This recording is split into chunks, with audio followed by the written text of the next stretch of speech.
दोस्तों, जैसा कि आप जानते ही हैं कि अभी कुछ दिन पहले नासा ने अपने महत्वाकांक्षी मिशन परसेवरेंस रोवर यानी मार्स रोवर 2020 को सक्सेसफुली लॉन्च किया, जो कि 18 फरवरी 2021 को मार्स के जज़रो क्रेटर पर उतरेगा। नासा के लिए ये मिशन बहुत इम्पोर्टेंट है क्योंकि इससे भविष्य के कई मिशन जुड़े हुए हैं।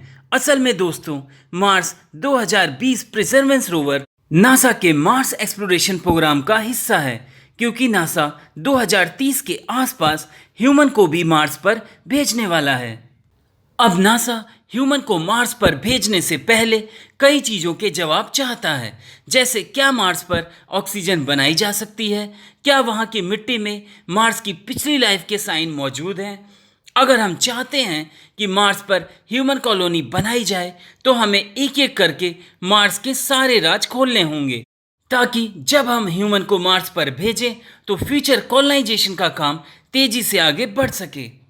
तो दोस्तों, इसी सीक्वेंस में सबसे पहला काम है मार्स की मिट्टी को अर्थ पर लाकर चेक करना। ऐसा इसलिए क्योंकि हम चाहे कितना भी एडवांस रोवर मार्स पर भेज लें, वो वहाँ पर सैंपल्स को उतना सटीक तरीके से एनालाइज नहीं कर पाएगा जितना यहाँ अर्थ पर मौजूद बड़ी बड़ी लैब्स में किया जा सकेगा। ये मिशन नासा और ईएसए का मिला जुला मिशन होगा। प्लान ये है कि 21 फरवरी 2021 को मार्स रोवर मार्स के जज़रो क्रेटर पर लैंड करेगा। वहाँ पर ये अपने ड्रिल इक्विपमेंट्स के साथ सरफेस की जांच करेगा और मोस्ट प्रॉमिसिंग रॉक्स और सॉइल के सैंपल्स को कलेक्ट करेगा।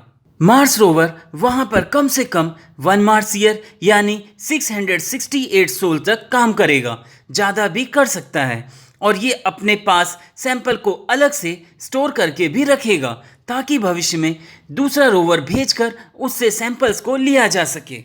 अब भविष्य में एक स्पेसक्राफ्ट नासा और एक स्पेसक्राफ्ट ईएसए मार्स पर भेजेंगे। ईएसए का स्पेसक्राफ्ट एक अर्थ रिटर्न ऑर्बिटर होगा जो मार्स को ऑर्बिट करेगा, लेकिन नासा का स्पेसक्राफ्ट एक लैंडर होगा जो कि मार्स पर लैंड करेगा और अपने पुराने मिशंस की तरह ही इसमें से एक रोवर बाहर आएगा। इस रोवर को बनाने का काम भी ईएसए करने वाला है।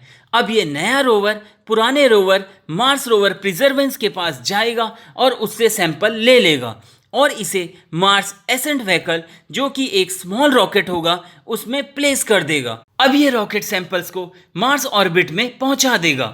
मार्स ऑर्बिट में ये सैंपल्स अर्थ रिटर्न ऑर्बिटर के पास आ जाएगा। अब इस अर्थ रिटर्न ऑर्बिटर को अर्थ पर वापस बुला लिया जाएगा और इसके उस पार्ट जिसमें सैंपल रखे होंगे उसे अर्थ पर लैंड कराया जाएगा।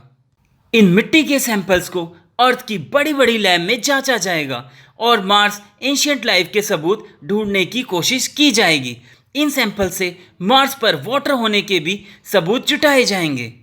इसके अलावा जैसा कि मैंने पहले बताया था कि मार्स रोवर 2020 मार्स पर ऑक्सीजन भी बनाएगा।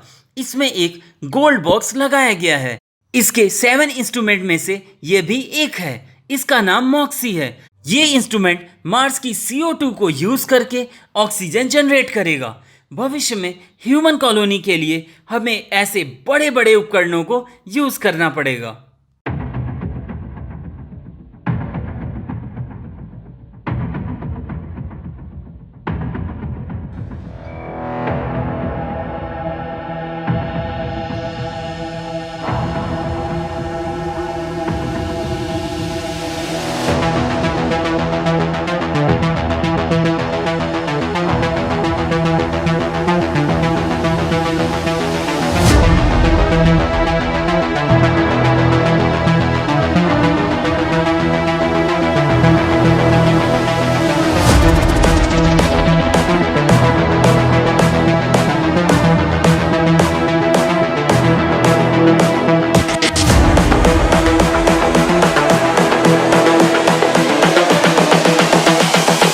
This is the future.